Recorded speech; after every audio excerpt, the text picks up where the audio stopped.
The topic I want to talk to you tonight about is illegibility. And this might sound a bit like a paradox coming from Switzerland, working with letters, working with graphic design. But I have to admit, I've been really fascinated and passionate about this phenomena of illegibility, uh, things you can't read, things which are undecipherable. Uh, I want to start showing you a postcard from my hometown, where I grew up. And it looks oddly similar to the city I find myself in, walking the streets today. But I guess what I'm trying to talk to you about is the idea of legibility, not just as something we identify in text, but something which is really there structurally in the urban environment, in the public signage system, and all the kind of structures we get accustomed to growing up in a city like that. This is just a picture I pulled from the internet as you're arriving in Central Station in Zurich. I don't know how many people of you have been in Switzerland, but I think you might even have a kind of a somewhat cliche idea of Switzerland or Swiss graphic design. And I think this picture to me talks about this like very well organized, very well gridded, um, very much, a very much a legible structure, so to speak. You know, we can clearly navigate. Everything's well organized. Everything is easily to consume. If you identify even like how nature is planted or how, urbanism handles something as organic as trees, you start realizing that even trees are completely made legible, unlike their natural habitat.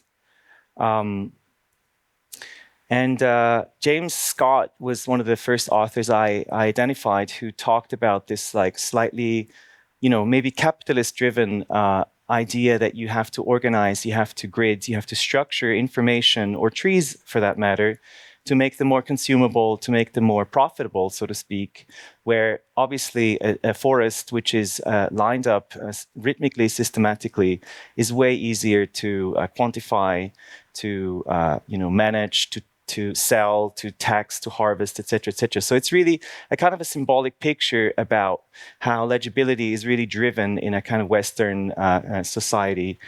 And it's. I just wanted to give this as a little bit of a pretext to some of the struggles I also experienced growing up as a young designer, where I felt there was a certain pressure or certain confinement coming from the idea that you live and navigate in a perfectly legible, perfectly organized environment and structure. And as I became more interested in graphic design, I think this particular spread, this particular item by David Carson, really kind of triggered me in a very nice way, because he had a kind of proposition that information could also avoid this idea of being perfectly legible, and kind of had a counter proposal to that. And this phenomena of counter proposing to information and legibility is largely what this talk tonight is going to be about. David Carson also infamously, I'm not going to read it for you, take a moment to figure it out, but it's another one of those moments which I have taken to heart and has become to some degree a bit of a dogma, that I don't necessarily believe in immediacy of information. I actually believe in some capacity, in slowness of information, in creating obstacles, even when you're working in communication, which forces people to slow down, to digest, to interact. And again, as a kind of almost anarchistic proposal to this strive of becoming more efficient, faster, more consumable, we find ourselves in the information age. We're all well familiar with. I think even as a young person, as a designer, I was, well, barely a designer. I just found myself gravitating towards information which was kind of, for one hand, illegible, but was also kind of imbued a kind of an idea of subculture, like codes which would speak to me, even though letters were not recognizable or identifiable. And I think this is something which has, again, followed me throughout my whole career, and something I try to hold dear to my practice, is that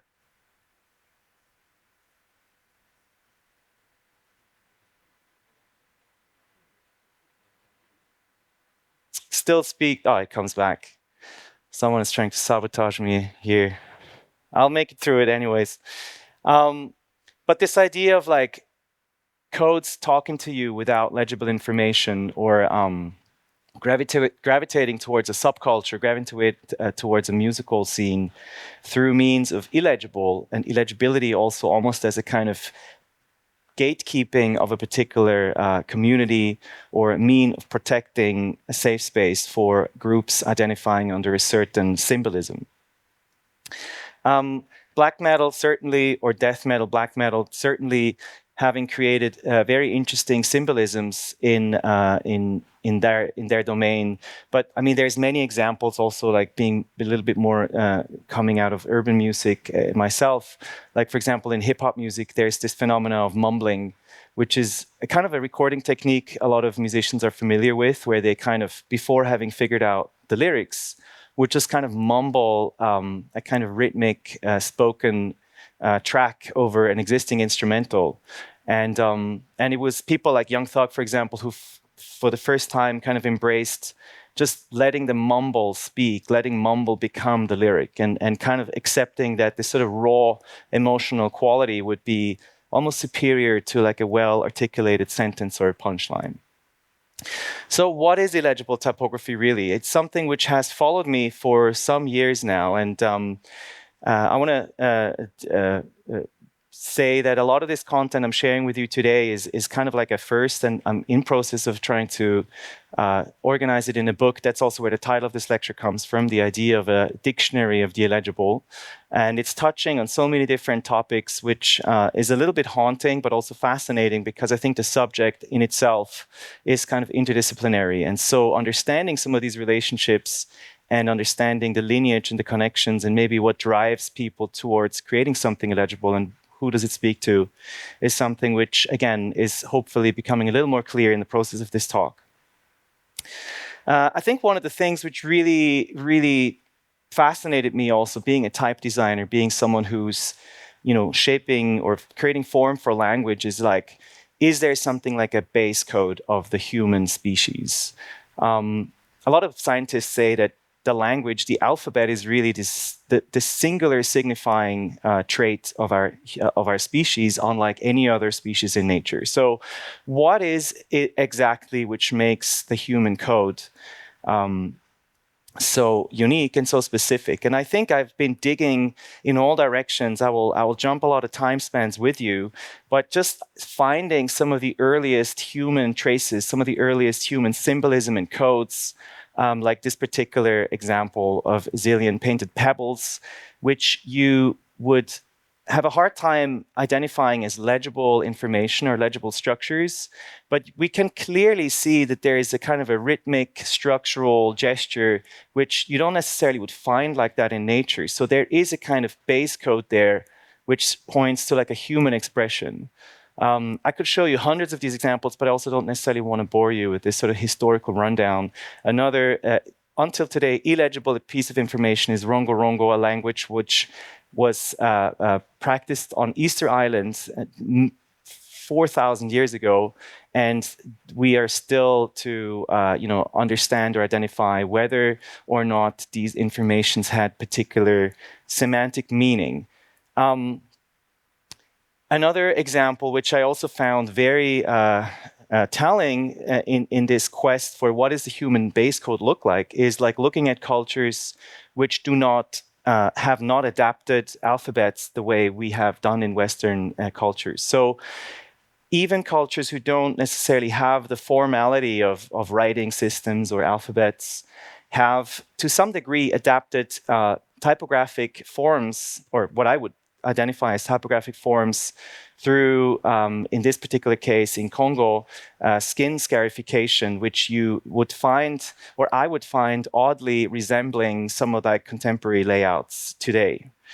I think there's different subject matter also embedded in this idea of illegibility. And of course, one of my interests up until now has been also trying to understand and identify what does legibility do. I talked a little bit about my struggle as a young person growing up in Switzerland, a highly legible culture. But I also really enjoyed reading about this theory called the right to opacity. the right to remain illegible, so to speak, which is a theory by Edouard Glissant, who proposed that there really should be a right to remain illegible, especially if you're from marginalized or indigenous cultures, because we, as Western capitalist colonial thinking cultures, have had a history of kind of dominating other cultures through making them legible, categorization, and employing religious belief, but also our kind of language systems onto them. This I just wanted to show you again as a completely interesting example to me, 1620, where you find this kind of what I again suggest as a kind of reoccurring human base code gesture, which I think you could argue also has a lot to do with the way our hands are working, the way we write. This is a phenomenon called the paraf. On the example of Picasso's signature, it's a kind of like a raw gestural squiggle attributed to a person, you could say. But we all know this also, for example, from having traveled or having found like little notepads in stationery shops or so. And it's really always, it really talks to me, it really speaks to me as someone who is highly, trained in information and typography and gesturing, that somehow there's something really raw and beautiful to these unconsidered markings on, in this case, on notepads. Having looked a little bit into the science also of mark making and how does humans or children really adapt their capacity to write. There's 3 distinct stages actually I've learned, which is a sort of a scribble stage, going all the way to this this phenomenon called mock lettering. This is a postcard actually of a child I've received this postcard from, and again you find this kind of fascinating coded, completely illegible structure again. So this kind of squiggly, sausagey form has really been following me and driven me a little bit crazy. It wasn't me scratching this car, but it's really something you can find in many countries, in many cultures, and many subcultures. This phenomenon, also sometimes referred to as a terror line or destruction line, is again the idea of like a raw form of expression, obviously closely associated with a kind of vandalistic act. But there's also a kind of a long tradition to sort of psychoanalyze, if you will, a line or the expression of a line, and what does a line really stand for, beyond like maybe the word it contains. And graphology is the science of that particular genre, which we can all argue whether they capture or they can really identify psychological nuances in the way we would produce a line or produce a squiggle. But we might all agree that there's some, you could say, emotional or characteristic quality we would agree being embedded in a particular form of a line. And there's a scientific phenomenon which is called the Bouba-Kiki effect. And it kind of explores the idea of a relationship between a word and the form, or meaning and a form. And the trick is the task is very simple. Which of the 2 shapes is called Kiki, and which of the 2 shapes is Bouba? Maybe I'll just make a quick test in here. Who thinks that the left one is Bouba? Surprisingly. So everyone would agree left one is Kiki? Okay, so that's 100%, except you guys were shy pulling up your hands, that's 100% kind of correlation in terms of how language and form talk to each other, even though there's no semantic meaning to it. There's a whole science and a whole theory which has also been established by John Simmons called mood lines, where lines somehow work as devices to convey a certain feeling, convey a certain expression. And I was kind of fascinated to learn that there's even a kind of marketing-driven idea that you would somehow work with particular mood lines to create certain compositions or create certain layouts, which would then subsequently evoke these moods in the subliminal perception of these posters. And speaking of posters and speaking of films in this particular matter, having gone from, like early tribal cultures who have not really adapted alphabets, I was also trying to kind of extrapolate to, distant futures, or at least how humans, how us, imagine distant futures in terms of also how language would express. And I was particularly fascinated over and over again to find that their language systems, which have obviously in all cases been devised by humans, but have been rendered completely illegible. This is being Kryptonese by Superman. But there's hundreds of very, very elaborate systems which would, often be designed to somehow suggest a higher intelligence or species traveling from distant futures with a spaceship towards our culture, and the kind of formal quality these alphabets have to me, and the kind of meaning they convey, even though you don't necessarily find yourself being able to read them, like a foreign language, is fascinating. One of the more recent examples I've wanted to share with you is the Matrix. And sometimes they have very elaborate research or technology or linguistic work being done to them. In this particular instance, though, I realized that it apparently was a sushi recipe from the co-author's Japanese wife. So sometimes the backstory is also curious. I think a lot of the stuff I was showing you until now also talks about the question of abstraction. If we think about legible information as a kind of almost like a figurative depiction of information, then the counter proposition to that would be an abstract piece of information. And so I was really kind of thinking or looking into the question of when does abstraction start? I think most of us, when I would say abstraction, would start around the turn of 1910 or something like this. But I was pretty interested in the fact also that you find kind of abstracted pieces of information way earlier, just by, for example, limited means you could do with a brush when you were to render a biblical text. But there's a particularly interesting example I discovered as part of the research, which I wanted to share with you today, is that there's a long, complicated art historical battle also, like who has actually created the first work of abstraction. And it was until quite recently that it was understood that Vasily Kandinsky created this particular composition. In 1910, it was for a long time believed. And you found on that composition, beyond like abstract shapes, we could also see that he was somehow trying to break free of the legibility of the text as well. So he was equally trying to get over this pressure of rendering nature as we perceive it, as well as trying to create an abstract idea of language. Interestingly enough, Kandinsky has been denoted as being the first one to create an abstract, the first abstract work of art. And it's until quite recently only been found out that Hilma af Klint has created works which are, to me, still absolutely stunning and contemporary looking in 1907. So kind of qualifying her as the first abstract artist of our time. And again, I'm finding all these like abstract marks and this kind of like idea of creating a degree of abstraction to language, which would, as much as we enjoyed abstraction in art, have a similar freeing effect on our language system.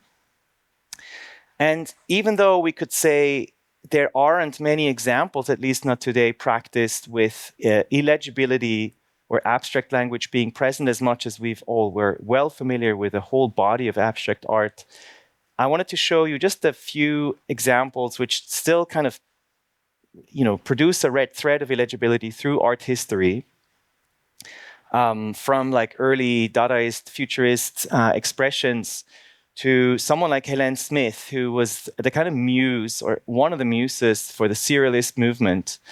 And so, there again, you could say this is another one of those why would someone gravitate towards illegibility? In the case of Smith and the Surrealist movement, they were very much interested in a kind of higher spirituality or a form, an expression of form which was not rationally explicable. So Ellen Smith, through means of getting into a kind of a trance state, was believed to being able to interact with foreign or alien species. In this particular example, she said she was in contact with a Martian, like from planet Mars, the group from there. And again, side note, but these shapes, these letter forms are absolutely fascinating to me. But you could also find parallel developments also in, like, for example, music or literature, where they had equally the quest to break free from, for example, like a perfectly harmonious composition, a perfectly legible piece of poetry. You know what I mean? So I think there's a long tradition of humans somehow overcoming this idea of a kind of cognitively logical information structure and somehow arriving at something which you could, for example, say is more to be felt, not to be thought of, but something which you can feel. This is an image which comes a little bit from a different territory, but I also wanted to include it in this presentation because this is a long-term exposure of a famous violin player, where they attached a piece of light to his bow, and rendering, again, something which I would almost categorize as a typographical work. This is by Roland Barthes. I'm going to go a little bit quicker. Just wanted to mainly show you some of these works to be to share with you. Roland Barthes was very much interested in the idea of departing from a semantic meaning making through a series of works he called counterwriting. Henri Michaud, someone who was closer, again, embedded in the art scene, he did a lot of drawings, not so much spirituality driven, but using a mescaline, which is a very powerful and potent drug, to get him into this kind of mindset where he could be freed from letter forms he was able to read. I also want to highlight and stress and share a body of work which is, I feel, has a long tradition also in, like, female, or you could say feminist artistic practice, which have also been consistently and continuously proposed ways to make work which wouldn't be somehow, or which would kind of counter this, like, patriarchal dogma, which is obviously is still an issue until today, where they would produce work which would be, by notion of being illegible, also kind of uncategorizable and non-hierarchical, so to speak. And so I just wanted to show you a number of artists I personally admire, which again have all kind of flirted with this idea of legibility and illegibility, or this particular work by Maya Ruth Lee called Glyphs. Jena Sutela, again, it might resonate some of the formal qualities of some of the examples I've shared with you earlier. I think the last chapter, very broadly, I have coined under the term politics, is a topic which I feel is also giving this subject matter a degree of urgency, which is also why I felt passionate to share this thinking with you, and maybe also give it for you to take away in terms of what it means for your practice, what it means for your everyday. Starting maybe with an image which you wouldn't necessarily think about as being politically significant, but this idea that profanity, language which we don't find appropriate to be published and printed, would need to be censored in some capacity, is really been born with this notion of what has been coined, a term has been coined called Grawlix by Mort Walker in 2000. The phenomena is quite a bit older though, and I wanted to show you what has been arguably maybe the first example of Grawlix, or these kinds of symbolism, substituting language, creating illegible language in that moment, but with a clear, let's say, meaning or messaging which everyone would understand. And the origin is really from Thaler, from this comic or cartoon Katzenjammer kits, which I wasn't familiar with. Some of maybe the illustrators in here are. But the idea was somehow to create a formal representation of the kind of language sailors would use. So there was a lot of swearing, there was a lot of like profanity. And they found that using, for example, a symbol like an anchor, which would kind of symbolize their natural habitat, would work well as a stand-in for the kind of language we can all imagine. Politicality, or the kind of like censorship or battling or rivalries of language, I think is also something which can again be observed in a more subcultural domain. Like in this particular example, it's the rivalry between the Cribs and the Bloods in Los Angeles, a very powerful gang culture, which not only each operate with kind of an unintelligible, unreadable language and code system, but the fact that they're crossing each other out with their designated colors creates these like quite fascinating murals.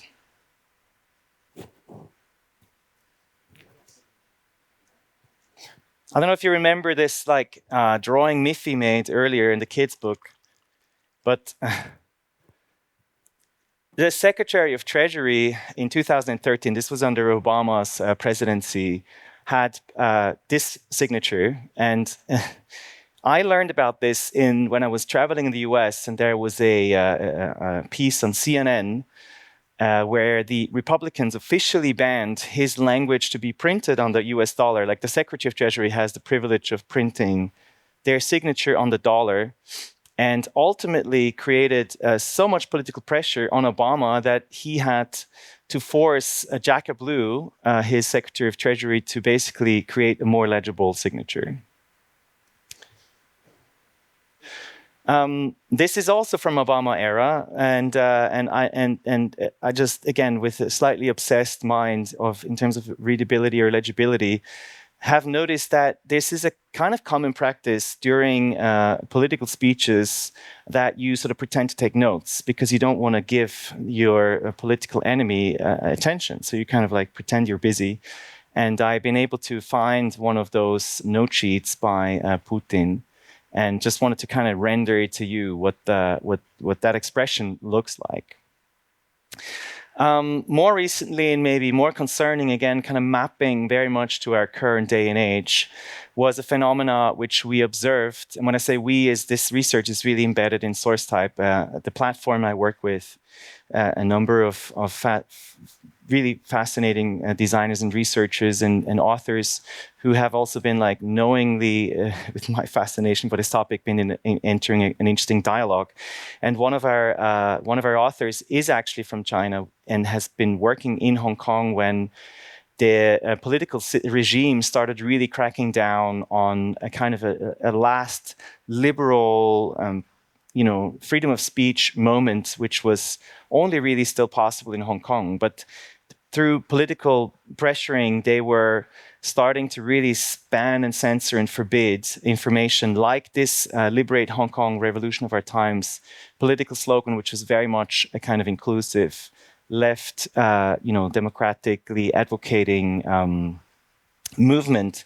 And they started really to kind of like literally put you in jail for voicing that message.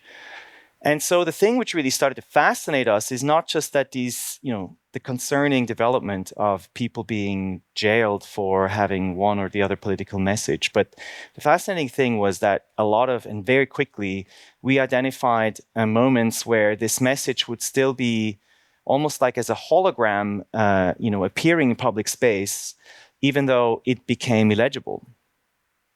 So some of these signs and symbols were still conveying the message, and they were still carrying the kind of activistic intent, and they could be identified under the people who have been, fighting for the same cause, but they would not be able to be, politically punished or censored anymore.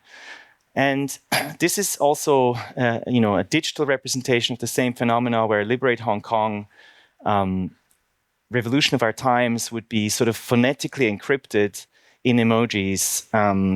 And when you think this is a sort of like a distant phenomenon problem from like Eastern Europe or Asia that would not be really affecting us, then think again. I think the fact that we see more and more people sort of self-censoring the language, which is a phenomenon people have started to call algospeak. So algospeak is a kind of coded way of writing or self-censoring way of writing information, which would somehow fly under the radar of these more and more aggressive algorithms present in all of Meta, Instagram, etc. devices. But it's also stressful when particular content or particular groups and subcultures would be unfavorably treated in the information distribution, also sometimes referred to as shadow banning. And LGBTQ community has consistently been finding themselves confronted with this issue, which is also a reason there's quite an elaborate vocabulary from that culture, which again would find strategies and tactics to be able to fly under the radar of the aggressive algorithmic censorship. There's another term for algospeak, which is called Voldemorting, which I also find kind of fascinating for all of those who know what that story entails. Only two more examples I wanted to share with you until I come to the end of my talk. One of them is, you could say, the kind of like end boss of censorship or information erasure, which is a phenomena we have observed at the beginning of the war in the Ukraine, where actually the Ukraine ministry was encouraging the whole population to erase any information, any routing information in the city, to basically make it infinitely harder for Russian invasion to navigate the territory. Of course, their network cellular systems were also blocked, so there wasn't a lot of possibilities for them to use Google Maps or the like. So the fact that they were actively censoring and blacking out public signage, road markings, bus plans to make it really hard for the Russians to navigate was another sad but powerful manifesto of how information or the illegibility of information can become like a political counter-activist tool. And maybe the last example really, which is, you could say, the ultimate form of illegibility, is a phenomenon which is, again, has started in Hong Kong around 2020, where people just hold up blank signs of paper, walking the streets, avoiding the risk of being, taken hostage for voicing a particular message. But again, we would all agree that these white papers still carry the kind of urgent message which these people wanted to convey. The phenomena crossed over to Russia and is still being documented as we speak. Before I come to the very last thing, I think one of the questions really embedded in this talk is like, where does language go and what is the future of language? And how much longer will this sort of alphabetical system we understand as the norm remain valid and functional? And, not proposing I could meaningfully answer this question, but I was thinking, well, what are the systems really affecting and changing language now? So I turned to ChatGPT and basically asked that system what it thinks the future of our language will, the trajectory could look like, but also what illegibility means. And I'll just read it out loud for you. So my question was, what's the relevance of illegible writing today? And the answer I got kind of gave me goosebumps, to be honest. I was trained on vast oceans of language, written, typed, prompted, yet I understand none of the way you do. I can simulate fluency, but meaning isn't something I feel. From where I exist, legibility is pattern recognition, and illegibility is a glitch in the system. It's not just unreadable, it's unprocessable. But for humans, illegibility is something else entirely. It resists resolution, it protects ambiguity, and sometimes speaks louder in silence. If language is evolving, maybe it's not toward more meaning, but towards more nuance, more code, more mystery. Thank you very much.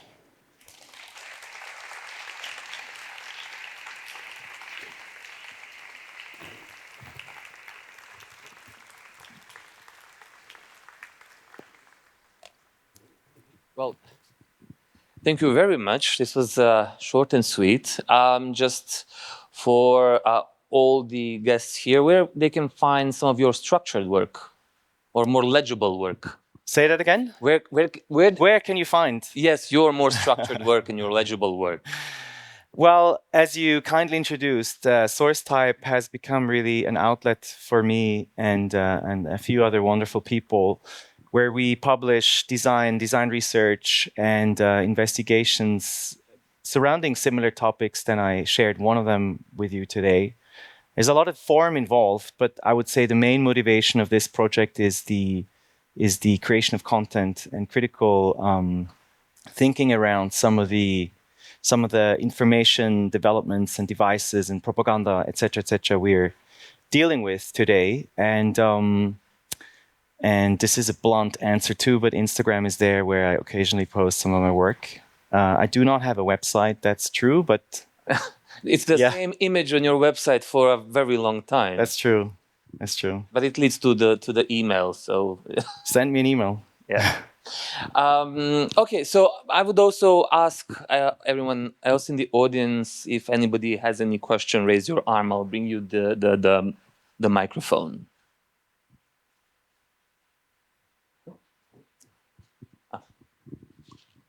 Hello, thank you for your amazing presentation. Hello. I was just wondering, what would your argue be in case your client or colleague says, hey, this typeface is not legible? I think, I don't know, I got that a lot. I heard that a lot in my past, and I think everyone who's a practicing graphic designer might have encountered that from a client, that they found a certain piece of information not legible enough, not big enough, etc. And sometimes they're right, but sometimes there is, an intention behind it. And I think really the thing I haven't talked about so much, but is so meaningful to me, and I think is also what David Carson meant at the beginning when he says, don't mistake legibility with communication.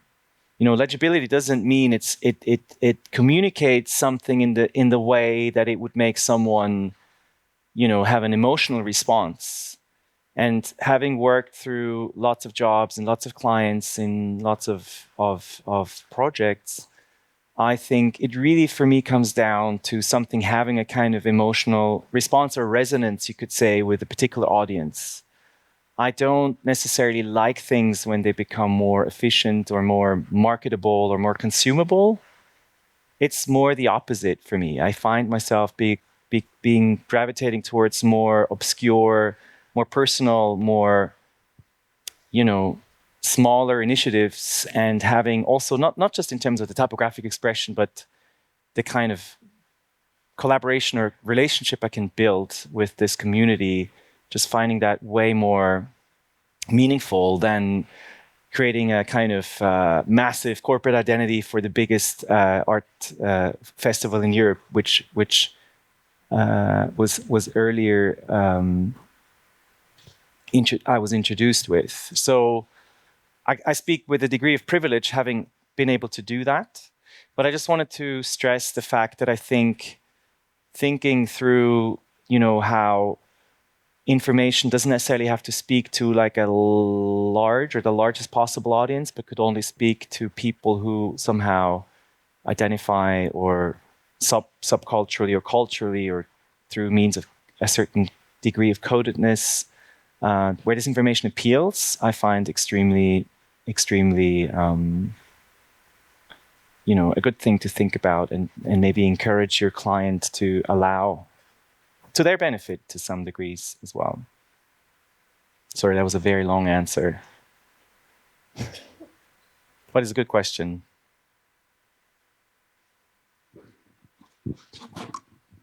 Anyone else, please? There's one.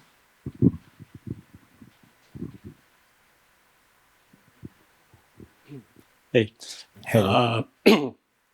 So do you think that illegibility could be a tool to fight artificial intelligence in a way? I think illegibility is a tool which currently evolves as a sort of counter or activist language which tries to break a lot of the surveillance or a lot of the algorithmic profiling which we're completely dominated about. It's really hard for me to say anything about AI, and that's why I kind of asked AI to give a response there. But I feel making information more obscure and maybe remove information to some degree from these systems as a means of protection and protecting ourselves and protecting certain communities is something which I think can be observed already and will only naturally become more and more relevant. So I think yes.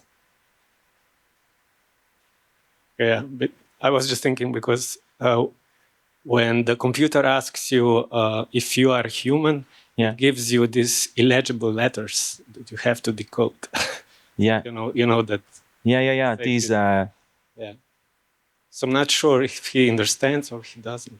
Well, I think for the longest time we were in this like. They were called CAPTCHAs. It just came back to me now. Yeah. But, CAPTCHAs have become... The CAPTCHAs were kind of this proposition that the humans have a slightly higher perception than computers. So we could still identify letters in a kind of messy line grid where the computers would fail. But the reason CAPTCHAs have disappeared is because the computers have figured it out. And it still puzzles me a little bit how this like "Are you human?" button works. I'm not totally sure, but this kind of like trying to be validating your humanity against the computer, AI or machine learned recognizability, that race we're losing already. We're about to lose. I mean, there are many examples of AI competitions where they found out that, for example, one way to circumvent, they gave challenges to AI systems, different AI systems competing, and one of them was that they had this like firewall of having to, how to surpass exactly these mechanisms, including like, are you human?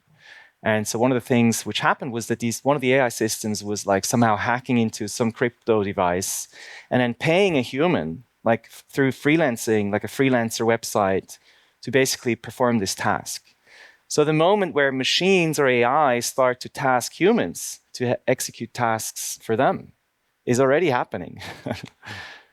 And I don't mean to evoke a kind of doom scenario, but I think this idea that we have a kind of an edge on the computers, I think is gone in some capacity, except maybe this was a sort of slightly hopeful message in there, when it can come back to a more emotive, a more emotional level, which again has more to do with feelings or feeling something or responding to a kind of information, even if a computer couldn't somehow, harvest it through marketing or capitalist interests. Thank you very much. One last short question. Sure. Did you ever manage to do your own black or death metal logo? I did. I wish I could just pull it up for you right now, but tell me the band. I'll Google it. No, it was it was a bit of a joke. I think Slavimir. Yeah. Slavimir would like it. It was instead of mental health, it said metal health. In a completely legible font. I never printed a T-shirt. Maybe it's something for Futuro. Yeah, I'll pitch the idea. Excellent. Well, thank you very much. Afterwards, we're going to move to the bar. So thank you very much again for coming. My pleasure.